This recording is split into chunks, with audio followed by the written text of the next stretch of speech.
For we know that the whole creation groaneth and travaileth in pain together until now. What is the whole creation? There's two parts. Heaven and the earth. It's the whole creation. Because previously he was talking about the creature. What is the creature? The heavens. The creature is the heavens. You remember all those things that I showed you when we were studying this? There was a phrase that was repeated over and over and over again in your Bible, and they worshiped and served and he talks about in two ways, the sun, the moon, and the stars, and all the host of heaven. And every time you saw this phrase, worshiped and served, it was always followed this way. From the very beginning back there, and they worshiped and served the sun, the moon, and the stars, and all the host of heaven. And they worshiped and served the sun, the moon, and the stars. And they worshiped and served the host of heaven. And they worshiped and served. Now, keep your finger in Romans 8 and turn back to Romans 1.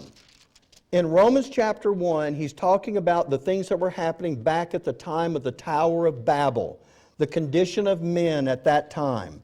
And so what you see, just back up from them to verse 21. Because that when they knew God, they glorified Him not as God, neither were thankful, but became vain in their imaginations, and their foolish heart was darkened.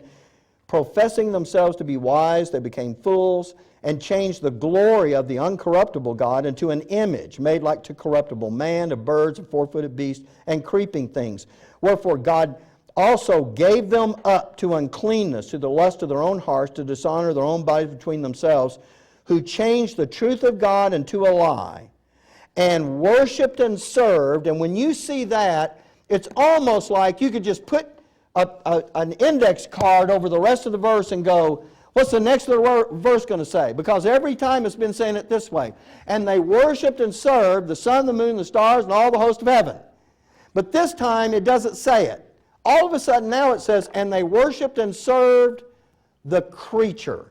And now what you understand is in this vast expanse of creation that this is the heaven, and then somewhere in there you have the earth, and God always separates those. In the beginning, God created the heaven and the earth. And He talks about them, He never uses the word the universe. He doesn't talk about it.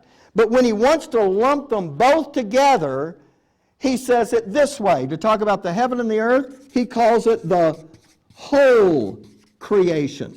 And the reason is because there is something different about what God is going to do with the earth and then what He is going to do with the heaven.